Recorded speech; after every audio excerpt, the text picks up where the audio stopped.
Welcome to the Six Figure Speaker Spotlight, the podcast where we uncover the secrets of CEOs, entrepreneurs, and visionaries who've used public speaking to skyrocket their businesses and their bottom line. Get ready for captivating stories, valuable insights, and practical wisdom from the trailblazers who've mastered the art of the stage. I'm your host, Kelley O'Hara, and I'm thrilled to bring their experiences and expertise directly to you. Let's get started.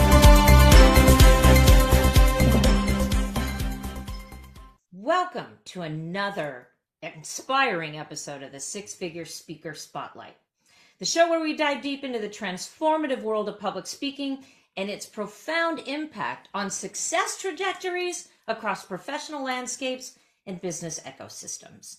Our mission is to illuminate the path to greatness through the art of communication, and we showcase individuals who've not only reached the zenith of their industries, but also wield the power of speech to captivate, motivate, and elevate. Today, we unfold yet another chapter of brilliance, perseverance, and strategic innovation with a special guest whose journey is nothing short of a cinematic vision quest. I'm thrilled to introduce Richard Blank, the mastermind and chief executive officer of officially named Costa Rica's call center, a beacon of business process outsourcing that has redefined the concept of customer relations and corporate communication beyond borders. From the hustling metropolis of San Jose, Richard embarked on an expedition fueled by entrepreneurial spirit and cultural curiosity at the young age of 27. Not confined by geographical borders or cultural barriers, he embraced the essence of Costa Rica and channeled his intrinsic knack for motivational ovation to train over 10,000 bilingual telemarketers, setting a gold standard in the industry.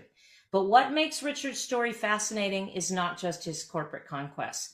Picture this: a dazzling array of American pinball machines partnered with the nostalgic rhythms of antique Rockola jukeboxes. Richard has curated the largest collection of these restored marvels in Central America, embedding gamification deeply into the heart of CCC's culture. It's a testament to his ingenuity, creating an environment where work dovetails with play, fostering a workplace ambiance where inspiration thrives and monotony has no refuge. Since 2008, Richard has steered Costa Rica's call center through economic waves with steadfast leadership and an unquenchable thirst for excellence. His approach to leadership, much like his public speaking, is tactful, engaging, and contagiously motivational, making him not just a successful CEO, but a trendsetter in the truest sense of the word. As we settle into this conversation, expect a journey through time and experience, touching on the nuances of effective communication, the bridging of cross-cultural divides, and the visionary foresight it takes to stay ahead in the global game.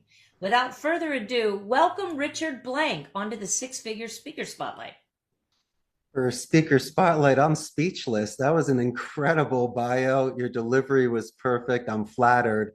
And Kelley, I can't thank you enough. You're an amazing person. The communication prior to this podcast was just building up on the anticipation and momentum. And my friend, here we are today. Wow, thank you. This is great. I really am so excited to have you on the show. And I really want to hear about this journey. Can you walk us through the moment, or what were the series of events that inspired you to move to Costa Rica? Not like I can't imagine it in my own mind. And tell me about the early days in San Jose. What were some of the unexpected challenges that you faced? Of course. I'm originally from Northeast Philadelphia. And when I graduated the proud Abington High School back in '91, I decided to be a Spanish major. I didn't fall into the traps or the pressures of following in certain footsteps and expectations. Hey, Kelley, I didn't have the grades to go to Harvard or Washington and Lee or Yale, and I didn't have the maturity to study law or medicine, but I knew my passion. And so when I was at the University of Arizona, what I did was I interned for Telemundo.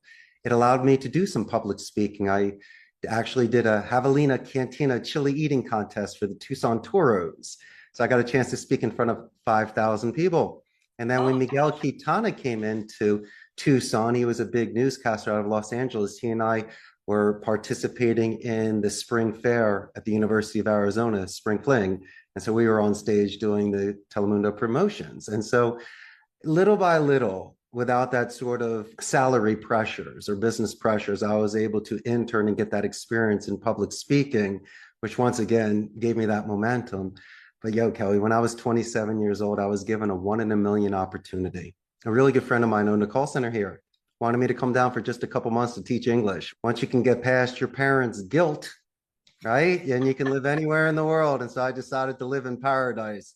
This is better than Gilligan's Island. Of course, I wanted to stay here. And I fell in love and married the girl of my dreams. Fortunately, I started a business 16 years ago.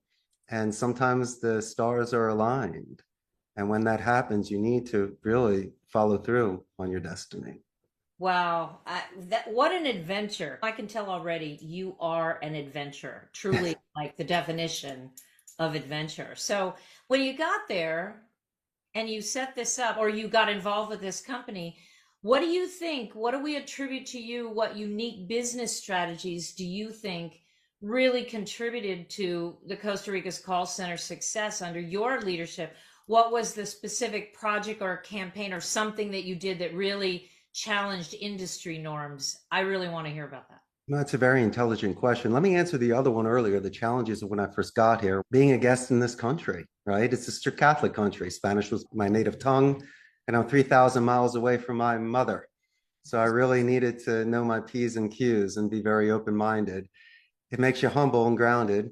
I was prepared because I spoke Spanish, so I had a lot more advantages than just other people that are here on vacation and just winging it. And also I had friends here. So really, in essence, I had a support group, but I also realized that I needed to expand. So I needed local contacts to assist me on where to go, what to do, how to save money, to stay out of trouble and to enjoy yourself. And so it's really about aligning yourselves with the right people. But here's the thing. When I worked at my friend's company, I did not start at sea level, Kelley. I really started from the inside out. And so when you sit with the proletariat and you break bread with them and you're with them on rainy Wednesdays, you really get that $1 million bit of advice that you don't receive when you're in ivory towers, or you isolate or separate yourself from the people. And the $1 million bit of advice that I can give anybody is just to extend empathy and be sincere about it. People don't want to feel expendable, and don't just start calling someone champ. Let Kelley know why she is the champ, that you did 44 sales last week and you heard the call with Mrs. Jones. And so when you give that sort of sincere compliment, it comes back. And I've realized that when they know my name, I play pinball with them, I break bread with them, and do training in soft skills.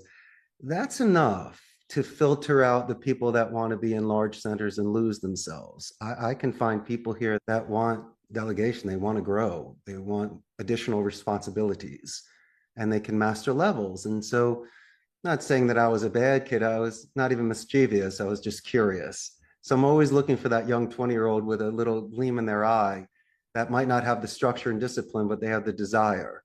And so what I can do is get rid of bad habits and instill good habits like a squire to a knight.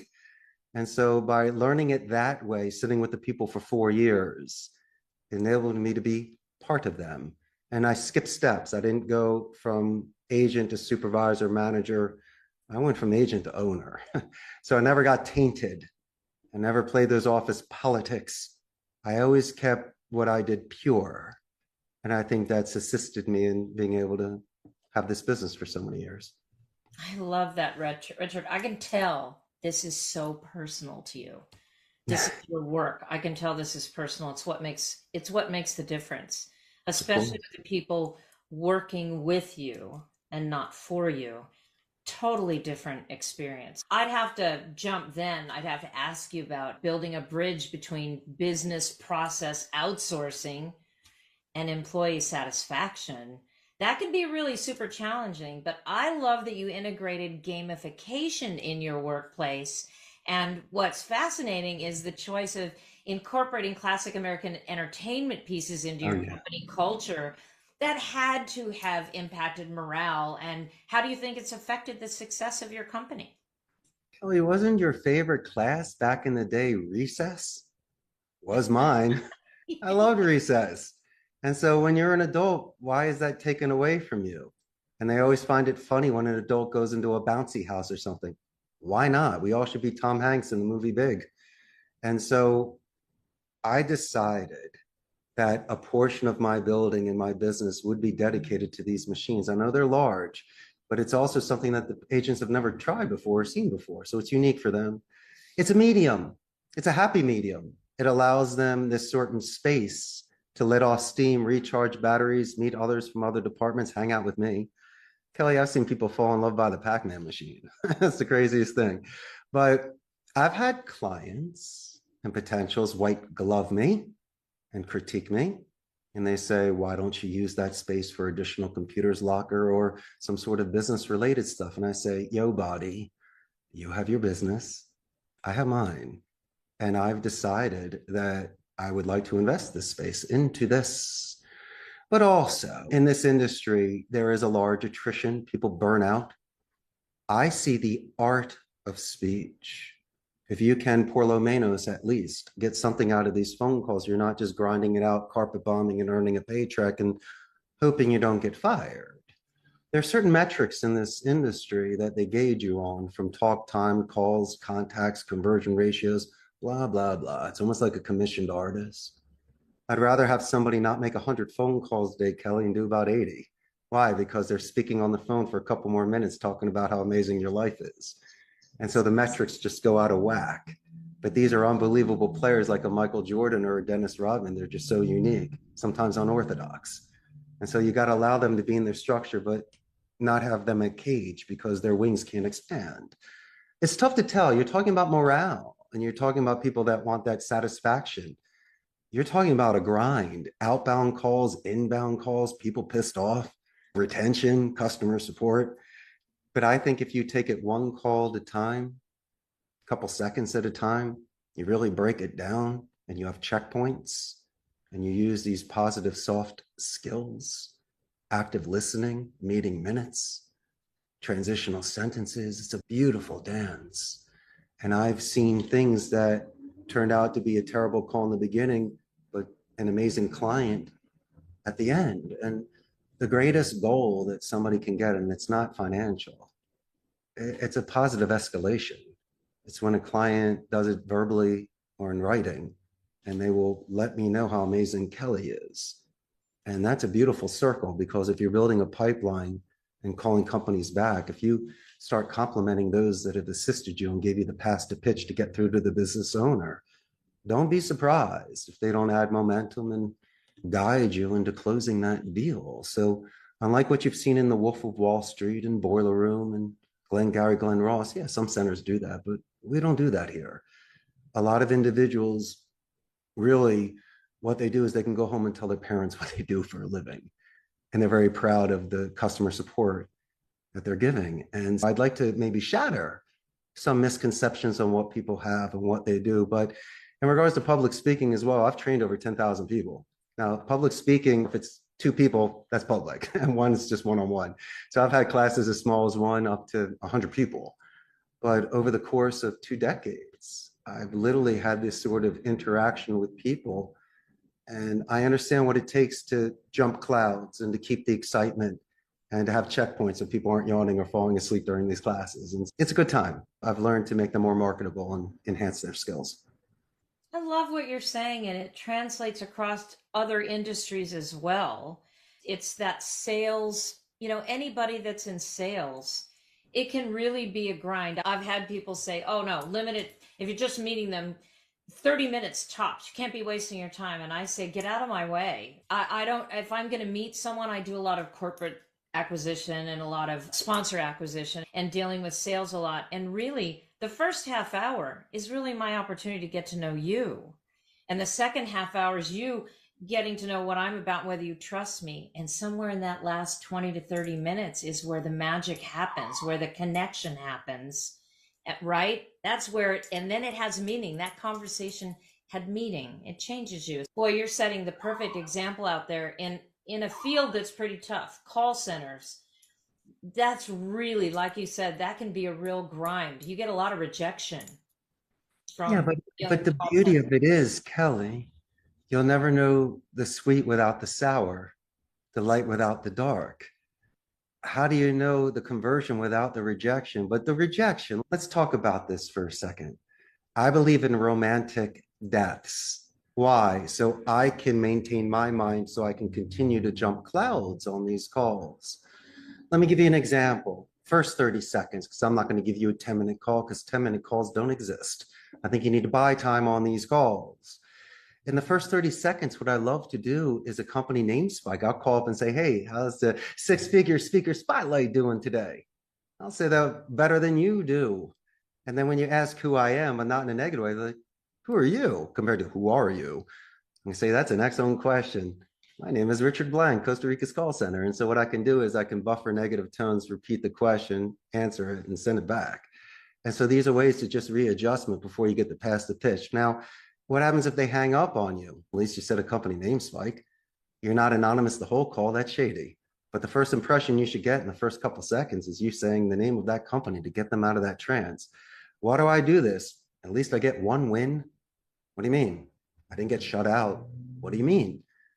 I said your name, the name of the company. I properly introduced myself, and I sounded great. It just so happens something happened. And if you can do this 100 times a day, you can keep that pace. You're not going to cramp. It's the price you pay if you're a boxer. You're going to take one in the chin every now and again. It depends on what you want to do with it. Now, when I get transferred and I give this positive escalation verbally before I get transferred to you, and I let the owner know you're great in writing, as I mentioned, if I call your company back, it's a company circle. It's a Richard circle. And so it makes doing these things much easier. And the fact that people label gatekeepers, that's their job. They just can't have an open door for anybody to come in. There's only a certain time during the day. What I can do is to calm down, slow down, and at least give myself from an educated point of view a chance. I'll sell some sizzle, but I'm not just a dancing monkey next to an accordion. I actually need to have some sort of structure on these calls. But you mentioned something beautiful. Due diligence. If you're going to a cocktail party or meeting someone for the first time, if you look at a website or a LinkedIn profile, you can almost start on third base and have 5 anchoring things in common with them. So you're avoiding any sort of small talk, and you can make custom emails and voicemails. And these are the things to assist you as well. It's so true. You can make custom intros. You can set your people apart because you did the research first. You got to know them before you got them. I couldn't agree with you more. And I love that you have a focus on reviews and people calling the company again. People are so quick to send a negative review. That's just negative energy. I love to send the positive review that says, I had a wonderful experience with your person and I wanted you to know about it. What feels better? It actually feeds me. I love to be able to do that. So I love that's a focus for you as well. So tell me, with public speaking, and obviously I can tell already you're a brilliant orator, but in what ways do you think your public speaking engagements outside of your company have elevated your business's stature out there within the BPO industry? That's a wonderful question. I'm not a one-trick pony. Isn't that cool? Yeah. So I was able to speak for the Montclair State University Feliciano School of Business. I did a public speaking for them, which was a huge compliment for their graduate students. I was just inducted into the Abington 2023 Hall of Fame for Business. I got a chance to go back to my hometown. Thank you, my friend, and speak there. And really what it is, it's not these engagements, it's not even acceptance. It's the society deems you as worthy enough to pay it forward and share. And the also interesting thing is my age. The fact that I have this wisdom, I have this experience. I had the vigor when I was young. I just didn't have the scars.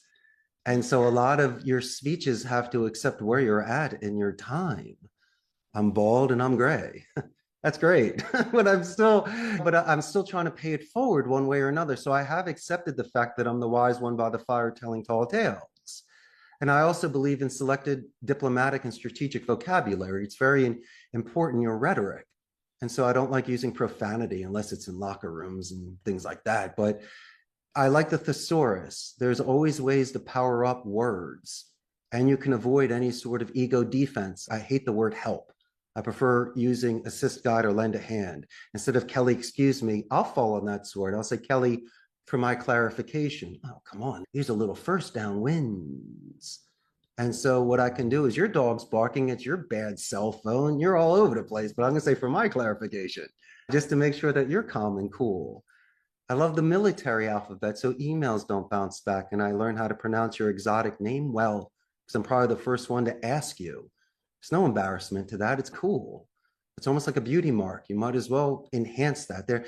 My friend, there are such trigger words where there's certain images you will find on people's websites that I think you should relate to. I never really look for the academics or what you've done professionally. That really doesn't help me because I might not understand it.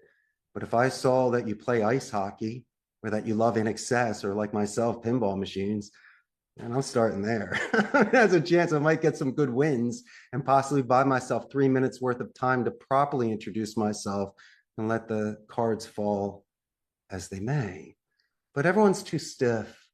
They're prints. And Kelley, I believe that you should be a painting on every single phone call and interaction that you need. People need to see the brushstrokes, okay? And they need to know that each one has the 10% wiggle, that zig and zag, the wild card. And if you catch it, you got it. And that's what I'm always looking for on these calls. Oh, you're a brilliant orator. You are just a fantastic communicator. I could listen to you all day. Oh, thank you. I'm telling you, I could listen to you all day. Richard, I hate this. This show's ending too early for me, but I want to tell you it's been an absolute pleasure to have you on this show. Much too short.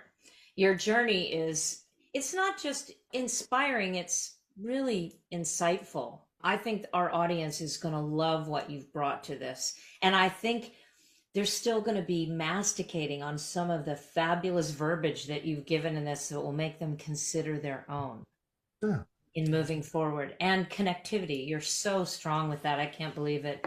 I have enjoyed this to no end, and you are truly the essence of the power of effective communication and really taking a visionary approach in what is really a competitive world of business process outsourcing. Like, that is just such a phrase that is such a turnoff.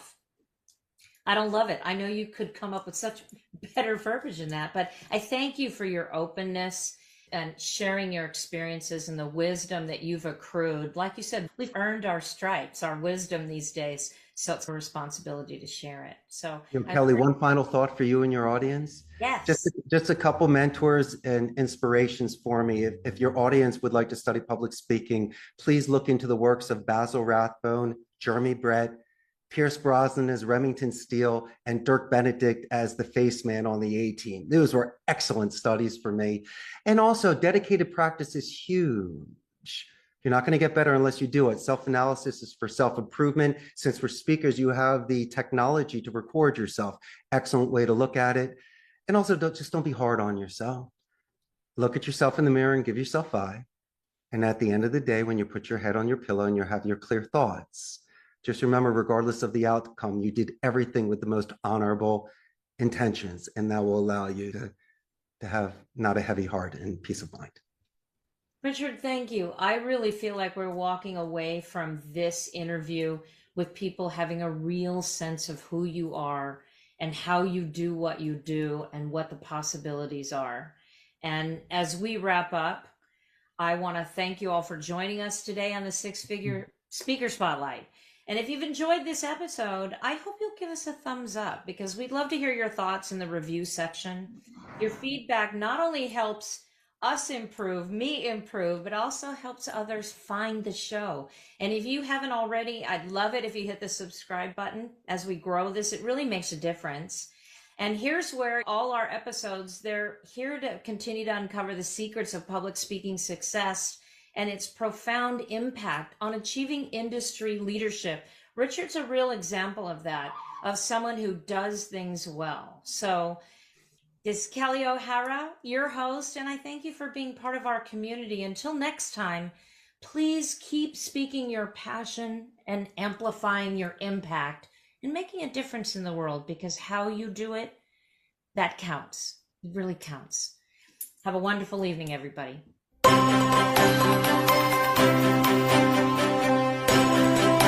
I want to thank you for joining us on this episode of the Six Figure Speaker Spotlight. We hope you enjoyed this deep dive once again into the remarkable stories and insights of our incredible guests. Their experiences and wisdom are not just meant to inspire you, but to provide you with actionable steps to take on your own path to success. Remember, you have a story to tell, and your voice has the power to transform your business and make lasting impact. If you found value in today's episode, be sure to subscribe to the Six Figure Speaker Spotlight wherever you get your podcasts so you never miss an empowering conversation. We'd also appreciate it if you could leave us a review and share the show with your friends, colleagues, and your fellow visionaries. Until next time, keep speaking, keep growing, and keep reaching to make your difference. This is Kelley O'Hara, signing off from the Six Figure Speaker Spotlight.